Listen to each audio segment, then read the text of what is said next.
D bank എന്ന് പറയുന്നത് completely decentralised ഒരു അതോറിറ്റിയോ അല്ലെങ്കിൽ ഒരു ഓണറോ ഇല്ലാത്ത കംപ്ലീറ്റ്ലി ഡീസെൻട്രലൈസ്ഡ് ആയിട്ടുള്ള ഒരു ബാങ്കാണ്. ആ ബാങ്കിൽ മെയിൻലി വരുന്ന വെച്ചാൽ ഒരു ഡെവലപ്പർ മാത്രമേ ബാങ്കിൽ ഉണ്ടാവുള്ളൂ. അത് ബ്ലോക്ക് ചെയിൻ എന്ന് പറയുന്ന ടെക്നോളജീൻ്റെ അകത്താണ് അഡോപ്റ്റ് ചെയ്തിരിക്കുന്നത്. കാരണം അതിൻ്റെ അകത്താണ് വർക്ക് ചെയ്യുന്നതും കാര്യങ്ങളൊക്കെ. ആ രീതിക്ക് നമുക്ക് മുമ്പോട്ടേക്ക് പോകുമ്പോൾ വെച്ചാൽ ഇപ്പോൾ നോർമൽ നമ്മുടെ ബാങ്കിൽ നമ്മൾ ഫിക്സഡ് ഇടുന്നുണ്ട്, പല കാര്യങ്ങൾ ചെയ്യുന്നുണ്ട്, നമുക്ക് ലോൺസ് കിട്ടുന്നുണ്ട്. അതേപോലെ തന്നെ എല്ലാ ഫെസിലിറ്റീസും ഉള്ള നമ്മൾ ഡീസെൻട്രലൈസ് ആയിട്ടുള്ള ബാങ്കാണ് നമുക്ക് വരാൻ പോകുന്നത്. ആരും കൺട്രോൾ ചെയ്യാനില്ലാത്തൊരു ബാങ്കോ? അപ്പോൾ അവിടെ പല തരികിടകളും നടക്കില്ല അല്ലെങ്കിൽ പല മാൽ പ്രാക്ടീസ് നടക്കില്ല എന്നുള്ളൊരു ചോദ്യം ഉണ്ടായിരിക്കും. അതിനെന്താണ് നിങ്ങൾക്ക് മറുപടി പറയാനുള്ളത്? അത് നടക്കില്ല എന്ന് പറയാനുള്ള വെച്ചാൽ അതിന് ഫസ്റ്റ് നിങ്ങൾ എന്തെങ്കിലും കുറച്ച് സ്റ്റഡി നടത്തണം. എന്ന് വെച്ചാൽ നമ്മൾ ഇനി മുമ്പോട്ടേക്ക് നമ്മൾ യൂസ് ചെയ്യാൻ പോകുന്ന പല പ്ലാറ്റ്ഫോംസ് ഉണ്ട്. കാരണം നമ്മളിപ്പോൾ ഗൂഗിൾ പേ വന്ന സമയത്ത് പല ആൾക്കാരും അഡോപ്റ്റ് ചെയ്തിട്ടില്ല. കാരണം നമ്മൾ ഷോപ്പിൽ പോലും നമുക്കില്ല. പക്ഷെ ഇന്ന് ഒരു പെട്ടിപ്പീടികയിൽ പോലും നമുക്ക് ഉള്ളൊരു സാധനമാണ് ഗൂഗിൾ പേ. ഇന്ന് ഏതൊരു നമ്മളെ അച്ചാച്ചൻ അമ്മച്ചാൻ വരെ നമുക്ക് ഓൺലൈനായിട്ടാണ് വിഷു കൈനീട്ടം വരെ തരുന്നത്. അതേപോലെ നമ്മൾ കാലഘട്ടം മാറുന്നതിനനുസരിച്ച് നമ്മൾ അതിനനുസരിച്ച് പഠിക്കണം. കാരണം നമ്മുടെ മാർക്കറ്റിൽ പല ഇപ്പം ഒരു പുതിയ ടെക്നോളജി വരുമ്പോൾ അതിനെ പറ്റി നല്ല വശം ഉണ്ടാവും, ചീത്ത വശം ഉണ്ടാവും. ഈ നല്ല വശം നമ്മൾ പഠിച്ചു കഴിഞ്ഞാൽ ഒരാൾ നമ്മൾ പറ്റിക്കാൻ വരില്ല. ഫസ്റ്റ് ഓഫ് ഓൾ നിങ്ങൾ ഏത് പ്ലാറ്റ്ഫോമിലേക്ക് വരുമ്പോൾ അതിനെപ്പറ്റി ഒന്ന് പഠിക്കാം. അപ്പോൾ ഈ പ്ലാറ്റ്ഫോമിന്റെ ബേസിക് വരുന്നത് വെച്ചാൽ ബ്ലോക്ക് ചെയിൻ എന്താണ്, സ്മാർട്ട് കോൺട്രാക്ട് എന്താണെന്നും നമ്മൾ പഠിക്കണം. അത് നിങ്ങൾക്ക് വെച്ചാൽ ഇപ്പം ഒരാളും ആരും പോയി ചോദിക്കേണ്ട ആവശ്യമില്ല. നമ്മുടെ അടുത്ത് എല്ലായിടത്തും യൂട്യൂബ് ഉണ്ട്, സാറിൻ്റെ തന്നെ കുറേ ചാനൽസ് സാറ് വീഡിയോസ് ചെയ്തിട്ടുണ്ട്. നമ്മളത് ഇരുന്ന് പഠിച്ചാൽ മതി. ഒന്ന് ഇരുന്ന് പഠിക്കാൻ കുറച്ച് ടൈം നമ്മൾ ഫ്യൂച്ചറിൽ യൂസ് ചെയ്യാൻ പോകുന്ന പ്ലാറ്റ്ഫോമിന് നമ്മളൊന്ന് കുറച്ച് ടൈം ഇരുന്ന് പഠിക്കാൻ ശ്രമിക്കാം. അത് ശ്രമിച്ചു കഴിഞ്ഞിട്ടുണ്ടെങ്കിൽ നമുക്ക് എന്ത് ചെയ്യാം, ഒരാൾ നമ്മൾ വന്നിട്ട് പഠിക്കില്ല കാര്യങ്ങളും. അപ്പം തന്നെ നിങ്ങൾക്ക് എന്ത് ചെയ്യാം മനസ്സിലാവും എങ്ങനെ ഇതിൽ നിന്ന് വരുമാനം കിട്ടും. അതെ, ഡി ബാങ്ക് എന്ന് പറയുന്ന പ്ലാറ്റ്ഫോമിൽ ടോട്ടൽ ഇപ്പം 5ഓളം പ്രൊജക്ട്സ് ഉണ്ട്. അതിൽ ഫസ്റ്റാണ് സ്റ്റേക്കിംഗ് വരുന്നത്. അത് കഴിഞ്ഞിട്ട് നമുക്ക് ലെൻഡിംഗ് എന്ന് പറഞ്ഞ ഓപ്ഷൻ വരുന്നുണ്ട്. അത് കഴിഞ്ഞിട്ട് മെറ്റാവേഴ്സ് എന്ന് പറയുന്ന വലിയൊരു പ്ലാറ്റ്ഫോം നമ്മൾ വരുന്നുണ്ട്. World's first under water marine metaverse ആണ് നമ്മുടെ പ്ലാറ്റ്ഫോമിൽ വരുന്നത്. അതുപോലെ തന്നെ നമുക്ക് ലോട്ടോ, എക്സ് ലോട്ടോ എന്ന് പറയുന്ന ഒരു ലോട്ടറി നമുക്ക് വരുന്നുണ്ട്.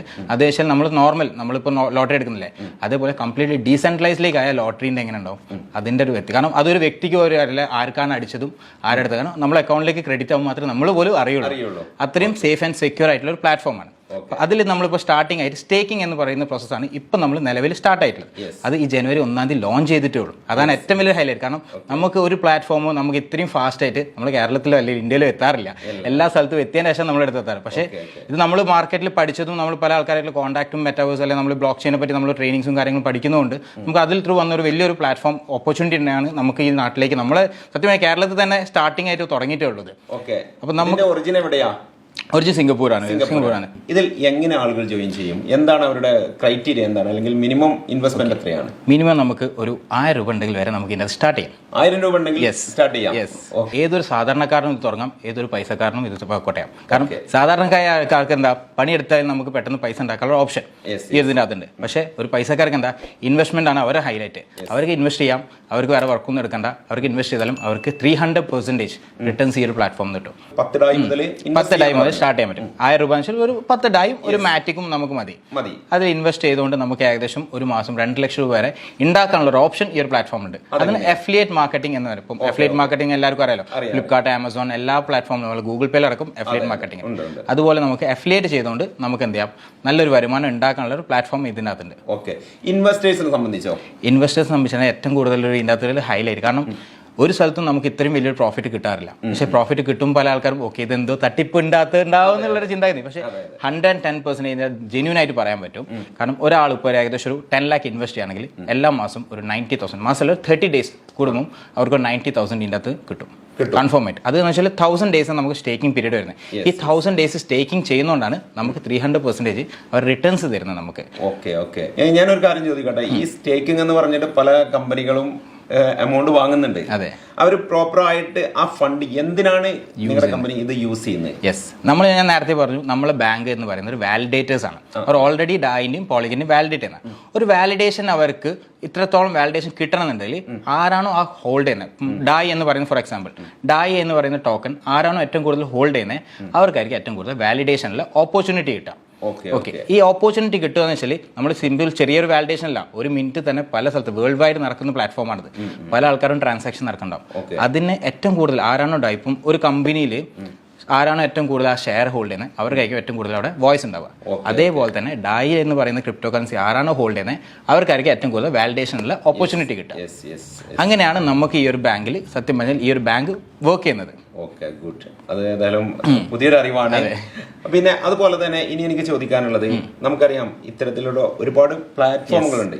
ഇതിന്റെയൊക്കെ ഇൻകം നമുക്ക് വരുന്നുണ്ടെങ്കിൽ കൂടി അതിന്റെ വിഡ്രോവൽ സംബന്ധിച്ച്, അല്ലെങ്കിൽ നമ്മുടെ ഈ ഫണ്ട് എവിടേക്കാണ്, ഇവരുടെ വാലറ്റിലേക്കാണോ അതല്ല നമ്മുടെ സ്വന്തം വാലറ്റിലേക്കാണോ? ഇത് മൊത്തം നിൽക്കുന്ന വെച്ചാൽ പോളിഗൺ എന്ന് പറയുന്ന ബ്ലോക്ക് ചെയിനിൽ സത്യം പറഞ്ഞാൽ നമ്മൾ സ്റ്റേക്ക് ചെയ്യുകയാണെങ്കിൽ പോലും പോളിഗൺ എന്ന് പറയുന്ന ബ്ലോക്ക് ചെയിനിലാണ് സ്റ്റേക്കിംഗ് നടക്കുക. ഈ ഡയറക്റ്റ് നമ്മൾ ഈ ഡേ ബാങ്ക് എന്ന് പറയുന്നത് ജസ്റ്റ് ഒരു മീഡിയേറ്റർ മാത്രമേ നമുക്ക് ഇവിടെ ഉള്ളൂ. നമുക്ക് ഇതിൻ്റെ അകത്ത് ഓരോ എമൗണ്ട്, ഇപ്പം നമ്മളിപ്പം ഇന്നിപ്പോൾ ഒരു 10 ലക്ഷം ഇട്ടെന്ന് വെച്ചോളൂ, നാളെ നമുക്ക് അതിൻ്റെ ചിലപ്പോൾ 0.3% നമുക്ക് വന്നിട്ടുണ്ടാവും. അത് അറിയണം, നമ്മൾ നോക്കണമെന്നുണ്ടെങ്കിൽ നമ്മൾ എന്തെങ്കിലും പോളിഗൻ്റെ അകത്ത് നമ്മൾ സ്മാർട്ട് കോൺട്രാക്ട്, അത്രയും സേഫ് ആൻഡ് സെക്യൂർ ആണിത്. കാരണം ഒരിക്കലും ഈ ബാങ്ക് ഇതിൻ്റെ ഒരു ഡാറ്റ പോലും എടുത്തു വെക്കുന്നില്ല. നമ്മൾ ഡയറക്റ്റ് ചെയ്യുന്ന പോളിഗൺ ആയിട്ടാണ്. ഇൻ കേസ് എനിക്ക് മൂന്നാമത് ഇതിൻ്റെ അകത്ത് ഏറ്റവും ഇഷ്ടപ്പെട്ട ഒരു വലിയൊരു പ്ലാറ്റ്ഫോം എന്ന് വെച്ചാൽ, ഇതിൻ്റെ അകത്ത് നാളെ ഈ ഒരു പ്ലാറ്റ്ഫോം ഇല്ലെങ്കിൽ പോലും, ഈ ഡി ബാങ്ക് എന്ന് പറയുന്ന ഡി ബാങ്കിന്റെ വെബ്സൈറ്റ് ഇല്ലെങ്കിൽ പോലും നമുക്കിത് വിഡ്രോ ചെയ്യാനുള്ള ഓപ്ഷൻ നമുക്ക് ഇതിൻ്റെ അകത്തുണ്ട്. അതാണ് പോളിഗൺ സ്കാൻ എന്ന് തന്നെ. പോളിഗൺ സ്കാൻ പോളിഗൻ്റെ ഒരു ബ്ലോക്ക് ചെയിൻ. അത് ഒരാൾ നിർത്താൻ പറ്റില്ല എന്ന് അറിയാം. നമ്മൾ ബ്ലോക്ക് ചെയിനെ പറ്റി അറിയുന്ന ആൾക്കാരാകുമ്പോൾ സാറിന് തന്നെ അറിയാം. ഒരിക്കലും നമുക്കത് നിർത്താനോ അല്ലെങ്കിൽ സ്റ്റോപ്പ് ചെയ്യാനോ പറ്റില്ല. അതിൻ്റെ അകത്ത് നമുക്ക് ഡയറക്റ്റ് വിഡ്രോ ചെയ്യാനുള്ള ഓപ്ഷൻ അടക്കമുള്ള പ്ലാറ്റ്ഫോമാണിത്. ഓക്കെ. അപ്പോൾ സാധാരണക്കാരായിട്ടുള്ള ആളുകൾക്ക്, ഇതിനെക്കുറിച്ച് ഒന്നും അറിയാത്ത ആളുകൾക്ക് ഇതിൽ ഇൻവെസ്റ്റ് ചെയ്ത് കഴിഞ്ഞാൽ പോലും ഒരു പൈസ പോലും നഷ്ടമാവില്ല, ഗ്യാരണ്ടിയാണ്. Okay, good. അപ്പം ധൈര്യമായിട്ട് ഇൻവെസ്റ്റേഴ്സിനെ സംബന്ധിച്ച് ധൈര്യമായിട്ട് എത്ര വേണമെങ്കിലും അവർ ഇൻവെസ്റ്റ് ചെയ്താൽ അവർക്ക് 300 ടൈംസ് നിങ്ങൾ ആലോചിച്ച് നോക്കൂ. വേറെ ഏത് ബാങ്കിൽ പോയാൽ പോലും നമുക്ക് ഇത്രയും റിട്ടേൺസ് കിട്ടില്ല. അതും നമുക്ക് ഡയറക്റ്റ് ആയിട്ട് നമുക്ക് വിഡ്രോ ചെയ്യാനുള്ള ഓപ്ഷൻ അടക്കം തരുന്ന ബാങ്ക്. ഇപ്പം ഏതൊരു സാധാരണക്കാർക്കും ഒരു നോർമൽ ഒരു ഫാമിലിക്ക് ജീവിച്ചു പോകണമെന്നുണ്ടെങ്കിൽ ഒരു 27,000 രൂപ ഒരു മാസം വേണം.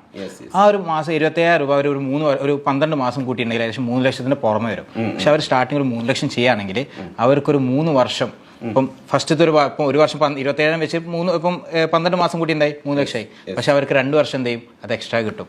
അവർക്കൊരു ഫാമിലി, നോർമൽ ഒരു ഫാമിലിക്ക് 3 വർഷത്തേക്ക് പിന്നെ എന്ത് ചെയ്യുക, വീട്ടു ചെലവിലേക്ക് ചിന്തിക്കേണ്ട ആവശ്യമില്ല. ഓക്കെ, അത്രയും സിമ്പിൾ ആയിട്ട് അവർക്ക് എന്തെങ്കിലും കിട്ടും, ഇൻകം കിട്ടിക്കൊണ്ടിരിക്കും. അതെ, ഓക്കെ, ഗുഡ്.